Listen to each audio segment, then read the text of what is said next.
Hello everyone, welcome back to Beyond the Screen, where we delve into profound philosophies and intricate breakdowns of cinema's most thought-provoking films.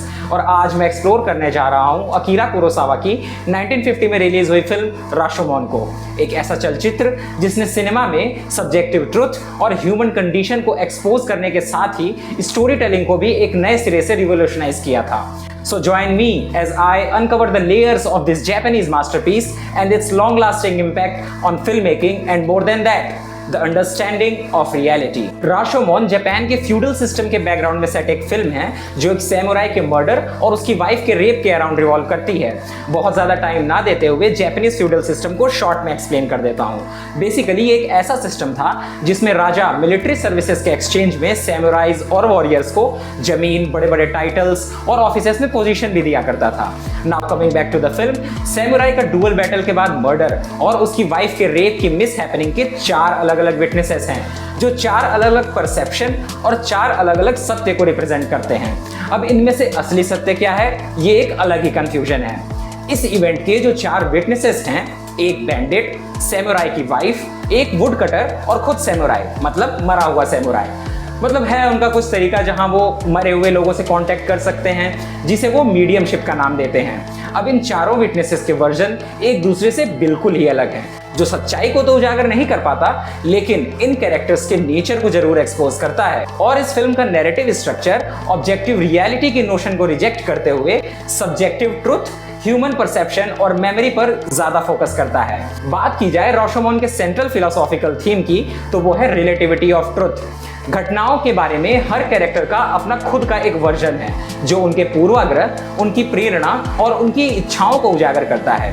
और ये जो perspectives की multiplicity है वो कहीं ना कहीं हमें ये सजेस्ट करती है कि truth is not an objective and absolute fact, बल्कि सत्य किसी घटना में फंसे हुए लोगों के उस घटना के पर्सनल इंटरप्रिटेशन पर डिपेंड करता है. और हम अपनी रोजाना की जिंदगी में ऐसे ही सिचुएशंस का तो सामना करते हैं, चाहे वो हमारे दोस्तों के साथ डिसएग्रीमेंट्स हों, आई विटनेसेस के कॉन्फ्लिक्टिंग स्टेटमेंट्स या फिर किसी एक घटना की अलग अलग यादें. ये चलचित्र हमें याद दिलाता है कि हमारे अंदर जो भी धारणाएं हैं उनको हमने अपने अनुभव और अपनी भावनाओं के हिसाब से अपने मन के अंदर ही जन्म दिया है. और इसका असली सत्य से रत्ती भर भी लेना देना नहीं है, क्योंकि असली सत्य तो कुछ है ही नहीं, और अगर कुछ है तो वो है सिर्फ माया. कुरोसावा ने फिल्म में राशोमोन इफेक्ट का इस्तेमाल करके ये दर्शाने की कोशिश की है कि कैसे मनुष्य अपनी खुद की रियलिटीज को कंस्ट्रक्ट करता है.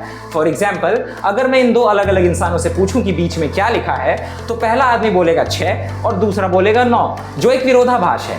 लेकिन ये दोनों व्यक्ति अपने अपने हिसाब से तो सत्य ही कह रहे हैं ना. और अगर यहाँ पर आपका पहले व्यक्ति से कुछ लगाव है तो आप कहेंगे कि वो सत्य कह रहा है, और अगर आपका दूसरा व्यक्ति मित्र है तो आप बोलेंगे कि दूसरा इंसान सही कह रहा है, जबकि असल में दोनों इंसान अपना अपना सत्य कह रहे हैं. आखिर असल दुनिया में भी तो यही होता है ना. मॉडर्न वर्ल्ड में हर इंसान सोशल मीडिया और न्यूज आउटलेट के बायस्ड और इवेंट्स के इनकम्प्लीट वर्जन्स को कंज्यूम करता है और उसे ही अपना असली सत्य मान बैठता है. जबकि ये फिल्म हमें अपने खुद के पूर्वाग्रह, खुद की अवधारणा या परसेप्शन पर सवाल उठाने के लिए कहती है और ये समझाने की कोशिश करती है कि कैसे पूरी दुनिया सत्य का निर्माण करती है और फिर उसे हम तक बेचकर हमें ही अपना गुलाम बनाती है. फिल्म की सेटिंग में भारी बारिश होती रहती है और एक टूटा पड़ा राशोमोन गेट है जो ह्यूमन एग्जिस्टेंस की अनसर्टेनिटी और एम्बिगिटी को सिंबलाइज करता है. Just as the characters seek shelter from the storm, they also seek clarity and meaning in a world full with confusion and moral complexity. राशोमोन में अकीरा कुरोसावा का direction extraordinary है और specially इस film की cinematography और narrative आज के समय में भी रिक्रिएट करना लगभग असंभव है. कुरोसावा ने फिल्म के थीम्स को रिप्रेजेंट करने के लिए बहुत ही इनोवेटिव कैमरा टेक्निक्स का भी इस्तेमाल किया था. सिनेमेटोग्राफर काजुयो मियागावा ने नेचुरल लाइट्स का इस्तेमाल करके और विशेष रूप से लाइट्स और शैडो को इंटरप्ले करके ऐसे विजुअल्स क्रिएट किए हैं जो अनसर्टेनिटी और ट्रुथ के मेटाफर को 100% स्क्रीन पर उतार देता है. इस फिल्म में जंगल के अंदर शूट किए गए कुछ ऐसे फेमस ट्रैकिंग सीन्स हैं जो आपको डिसओरिएंटेड यानी कि भटका हुआ फील करा देते हैं. और ये सीन्स कैरेक्टर्स और ऑडियंस दोनों के क्लैरिटी को ढूंढने के स्ट्रगल को भी रिप्रेजेंट करता है. इसके अलावा फिल्म का नॉन लीनियर नैरेटिव स्ट्रक्चर, जिसमें बार बार फ्लैशबैक्स और लोगों की गवाहियां चलती रहती हैं, उस समय के लिए फिल्म मेकिंग में एक क्रांति से कम नहीं थी. एक ही घटना को कई अलग अलग दृष्टियों से दिखा के कुरोसावा दर्शकों को फिल्म की कहानी से जुड़ने के लिए मजबूर कर देते हैं और अपने खुद के सत्य की तलाश के लिए आपको प्रेरित भी करते हैं। कुरोसावा के स्टोरी टेलिंग के इस अप्रोच ने पल्प फिक्शन और द यूजुअल सस्पेक्ट जैसी फिल्मों के साथ साथ और न जाने कितने फिल्म्स और वेब सीरीज को इंस्पायर किया है। इसके बाद फिल्म में एक्टर्स की परफॉर्मेंसेस ने भी फिल्म को अलग ऊंचाइयों तक पहुंचाया है। एक्टर तोशिरो मिफुनरे का बैंडिट तोजामारू का कैरेक्टर बहुत ही वाइल्ड और चैरिज्मेटिक है और माचियो क्यो के सेमुराई का वाइफ का कैरेक्टर उतना ही जटिल। फिल्म में प्रत्येक अभिनेता ने अपने चरित्र में एक अलग आयाम जोड़ा है जो इन कैरेक्टर्स की सब्जेक्टिविटी और मनुष्य की मल्टीफेसेटेड यानी कि बहुमुखी प्रकृति को केंद्र में रखकर लिखा गया है। राशोमोन पहली फिल्म थी जिसने वेस्टर्न ऑडियंस को पहली बार जापानीज सिनेमा से इंट्रोड्यूस किया और इस फिल्म ने 1951 में वेनिस फिल्म फेस्टिवल में गोल्डन लियो अवार्ड्स और 1952 में एकेडमी अवार्ड्स जीतकर धूम ही मचा दी थी।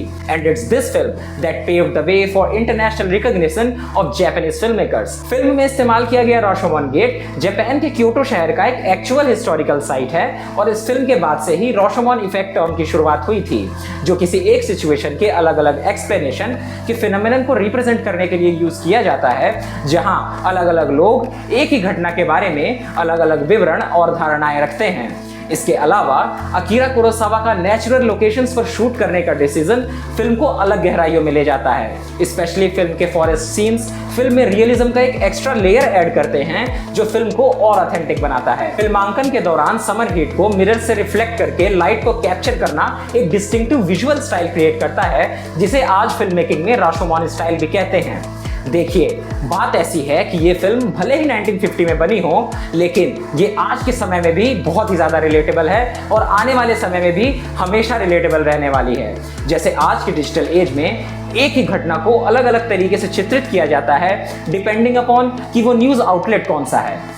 Actually, there is no one out there who is representing facts as they actually are. और आने वाले भविष्य में ये हर तरीके से बढ़ने ही वाला है, कम तो कतई नहीं हो सकता। And this makes Kurosawa's film more relevant than ever as it prompts us to critically evaluate the information we receive and to seek a more nuanced understanding of the world around us. To conclude my case, राशोमोन सत्य की जटिलताओं और मनुष्य के perception को explore करता है। Akira Kurosawa का मास्टरफुल डायरेक्शन, फिल्म का इनोवेटिव नैरेटिव स्ट्रक्चर और फिलोसॉफिकल थीम्स सिनेमा का एक ऐसा अनुभव क्रिएट करता है जो विश्व भर के लोगों के साथ रेजोनेट करता है।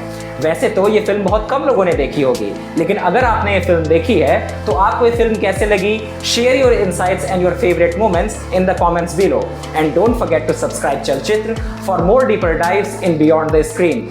Thanks for watching and see you next time.